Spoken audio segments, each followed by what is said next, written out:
Welcome to the second tutorial of this course, where we will be attempting to solve some problems that will clear our concepts that how to design impedance matching network, and we will be using obviously the tool that we have learned in our earlier module, that is the Smith chart. So, with Smith chart how to design. The first problem is this, that design obviously that L section matching network to match a series RC load with impedance ZL is equal to 200 minus J 100 ohm to a 100 ohm line at a frequency of 500 megahertz. Also determine the frequency response of the matching network. Now, here you know that anything, so we will have to do a lumped element matching, L section matching. So, the first part is we will have to find out where we are in the region, because based on that we will be having the generic designs. So, the first thing is plot the normalized impedance, that comes to 2 minus Z1. So, 2 minus Z1 if we plot in the Smith chart, you see that we are plotting the Smith chart. So, it is here. Now, this is which part? If you remember that this part is region 2, that is why determine the region, it is region 2. Now, in region 2, if you now go back and see that what are your choices, you can have a CPLS or LPCS. That means, first you can have a capacitor in parallel with the load, then a series LS, or a inductor parallel with the load and then a series LS. Let we choose the first one, CPLS. So, you see with the load we choose that there is a capacitor in parallel and this is a series inductance, that is why we are calling JX and JB. Okay. So, you see the follow the steps, then convert, since it is our choice is a parallel something. So, instead of ZL we will go to YL, so that these two can be added. So, this ZL is converted to YL, that you now know from your thing that this is your YL, this point. Now, you from the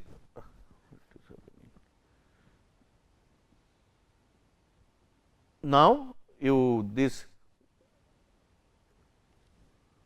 1 plus Jx circle you changed by 180 degree rotating. So, this is your 1 plus J beta circle, this one you see 1 plus J beta circle. If you look at your Smith chart, you are here.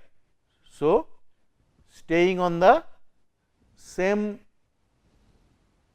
constant resistance, that means 0.4, you now move on this same constant 0.4 circle, G bar is equal to 0.4 circle, and go towards generator, and you see you are cutting this 1 plus JB circle here. You see this was 1 plus JB circle, you are cutting it here. So, that we are calling that Y1. Now, you can say that instead of that I can further go on, and here also I will cut this circle somewhere here. So, I can go on and this also. So, that will be another solution. Let us first see that this one. So, here if we go along the constant conducting circle of Y1 to reach the closest point Y1, this requires adding a. So, how much susceptance I need to add to change from here to here? Constant conductance. So, I am basically changing my susceptance. That susceptance you can read out that what is the susceptance value here, what is the susceptance value here, the difference is you need to put. Who has put that? That is put by that CP, this fellow has put that thing. So, that he has put you here. Now, this fellow, now you see this is another series arm.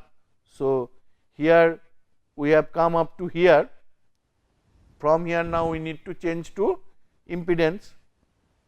So, will impedance, that y1 its impedance is here z1 bar. Now, we are already on the 1 plus jx circle. From here we will have to go here. So, how that can be done? So, this requires again a change of reactance, that is equal to this. So, you can find this value, and so we have found that this is 0.28 and this is 1.2. Therefore, you can now unnormalize that and find out what is your LC value. So, basically you have a L of so and so and C of so and so at 500 megahertz. Now, as I already said that instead of moving upward, you can further go and cut the point downward. So, these two values you will get. So, these are the two other values. Now, which one is preferable? You plot, as we have seen that you can plot the frequency response. So, if you plot the frequency response, you see 1 and 2 are coming like this. Now, depending on the application, that which value of VSWR you are able to tolerate. If suppose VSWR of 1.5 is tolerable from, so 1.5 VSWR means what? That VSWR is what? 1 plus gamma L bar by 1 minus gamma L bar. So, if this is 1.5, you find out what is gamma L bar. It may be something like point, how much it will come. So, 0.1, more than 0.1 it will come. So, let us say 0.2, let us arbitrarily take that this is 0.2. So, you take this 0.2 and then you see that which one. Obviously, more or less for 0.2 both of them are having the same match. So, you can if you ask me in that sense it is same, but still I will prefer this what is that black one. Why? Because you see the red one, that is very sharp. Now, near the design frequency of 500 megahertz, it is giving a very sharp, whereas this is not giving near design frequency, it is not giving match, very good match, but it is less sharp. So, I will choose that. But if you say that 0.1, then I will definitely go for red one, not the this one. So, depending on your application, you need to choose. Now, that was L section design. So, like that, if you are in other regions, you can always find that. Now, this one you see, design a short circuit shunt stub matching network to match the load impedance, a complex load, 200 ohm line, that means characteristic ohm 100 ohm, 1 gigahertz, and here it is given that find also that VSWR of 1.5. Oh, this from this I could have said tolerable VSWR 1.5. So, let us see that again determine single stub matching. If you remember single stub matching, that ZL bar you first plot, then draw the constant VSWR circle, as we have done that. This is the ZL bar. So, constant VSWR circle, then there will be a movement. So, since it is shunt design, the specification is shunt stub. So, ZL we need to convert to YL, because admittance plane it will be easier. So, we are converting YL, and consider this as admittance chart. If you use YZ chart, then you need not consider anything, you know that what is the conversion. So, I prefer YZ chart, but if that is not available, so the solution is given in terms of impedance chart. But if you have YZ chart, it is always, you need not on your mental frame change it to admittance or A, it is given there as a different color one. So, we have come to this YL. Now you will have to move along the transmission line, that means move along the constant VSWR circle. So, this is the constant VSWR circle, and moving towards generator means this clockwise direction towards generator. Now, find out where this G is equal to 1 circle or 1 plus JB circle, both we call, either we call it G is equal to, sometimes we call it G is equal to 1 circle, sometimes we call 1 plus J beta circle. These are same meaning. So, they are, we need to now find out that where they are cutting. So, from this YL we will have to move along the generator, and you see at this point it is cutting. Now, also I can say no, I will continue, I won't stop here and go here. Here also it is cutting, this is the 1 plus JB circle. So, here also, here also. So, these are the two solutions. So, you can take any of that, find out the intersection point, measure the distance d between y1 from outer periphery of chart. So, here in this solution the d is coming to be 0.11 lambda. Then determine the amount of susceptance. So, you read this value and find out, suppose here y1 is equal to 1 plus j 1.47. That means, now I will have to have the shunt stub, and I want that stub should then balance this plus j 1.47. That means, shunt susceptance will be minus j 1.47. Now, if it is a shorted stub, short circuit stub, so this is the, in the admittance chart, this is the short circuit, in the impedance chart this is the short circuit.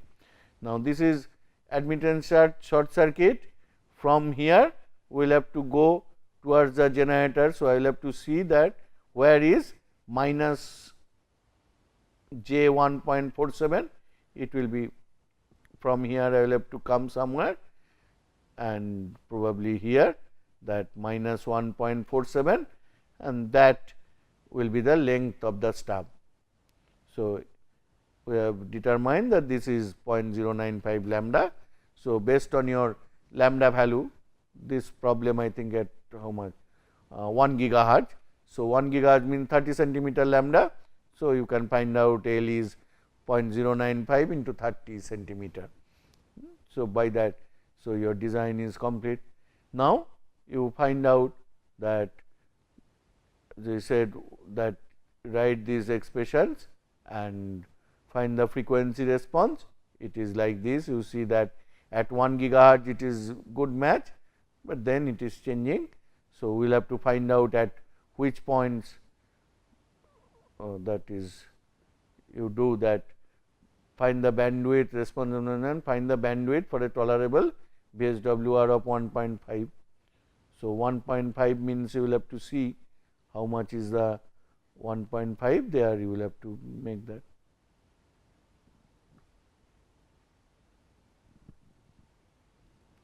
Similarly, double shunt stub matching network. So, you see this single stub that has a frequency response, and you can plot it like this. Now, let us come to double shunt. So, open circuited double shunt stub matching network.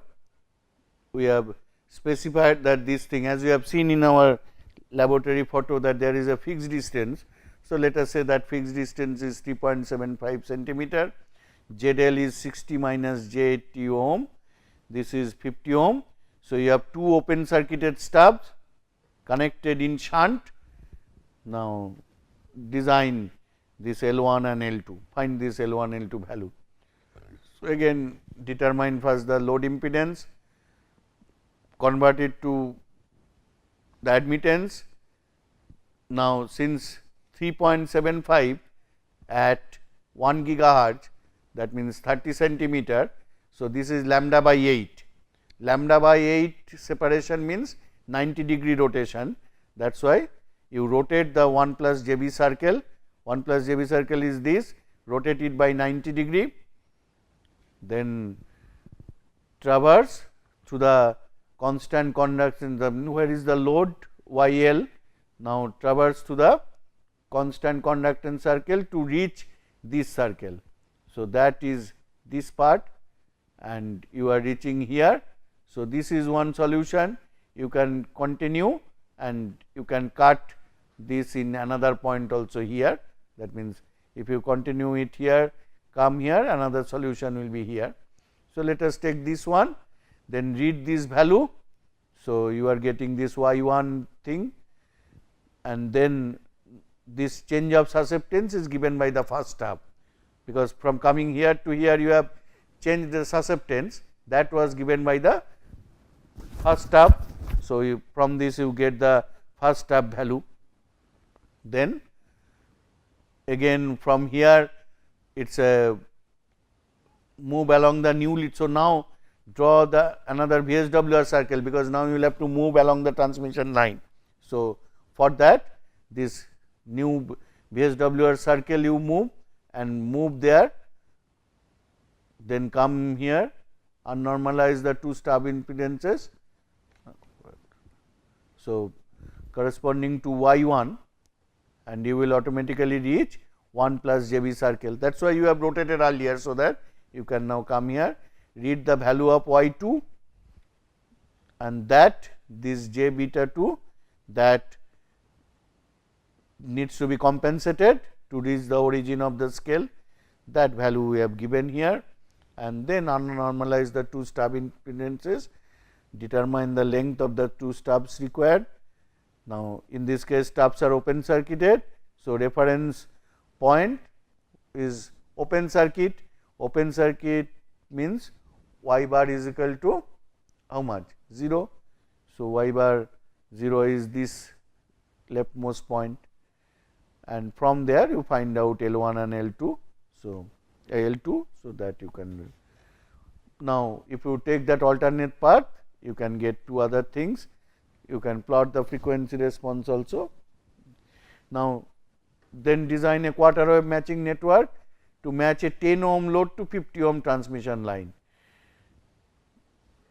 So, here you see that if you have a VSWR specified as 1.5, so maximum value of the gamma, that will be 0.2, yes, that time that 0.2. So, you can put in that formula this gamma max value, Z naught and ZL value are given. Z naught is 50 or 500 ohm and 500 ohm, and this is 10 ohm. So, you can get what is this bandwidth. So, and the characteristic impedance of the transformer is GM, is a geometric mean. So, 22.360 ohm. So, this thing is 22.360, it is L is equal to lambda by 4, lambda naught by 4. What is lambda? Lambda is 3 gigahertz, 3 gigahertz means 10 centimeter. So, it will be 2.5 centimeter length, and its percentage bandwidth, if you see from here, that it is giving you a bandwidth is 880 megahertz. You see, by IEEE definition 500 megahertz more than anything is called ultra wideband. So, this is giving you that. Percentage wise it is 29%. So, a quarter wave transformer, though we are calling it not a very high band, because it is a single transformer, single section, but still it is giving you 29%, and you see we could achieve 880 megahertz bandwidth, huge bandwidth. There are very few signals who have this type of bandwidth. Now, extend that to a 3 section matching network to have a maximally flat response. So, it is said you take 3 sections. So, you take 3, ZL is 100, Z naught is 50. You see, if you directly ask them to match, there will be a huge mismatch, but by this we have those formulas. So, gamma naught is equal to A 2 to the power n, from that you can find A's values. Again that recursive relation you can use, and 1 by 1 you can find out these Z1, Z2 and Z3 values. So, you see that from 100 ohm you are first having 92.27, 84, 64, then that is matching to 50 ohm. Let us see the for VSWR of 1.22, which is a good VSWR value, gamma max is 0.1. You see the bandwidth, it is 1.869 gigahertz. You are getting the bandwidth. Percentage wise, you see 3 section, that could give you 93.1. You see the response also, it is maximally flat. So, this is the drawing, this is the 50 ohm section, this is the 100 ohm load, by you are progressively making it. By progressive making, you get a good matching network, such a good bandwidth percentage wise. So, it is a very wide band design. So, now you understood how to do a wide band design, wide band impedance matching. With that, we conclude this section. So, now you have learned how to do impedance matching both for a narrow band design, but if you require a wide band design, that idea also you have learned. So, you will be able to do that in your professional career.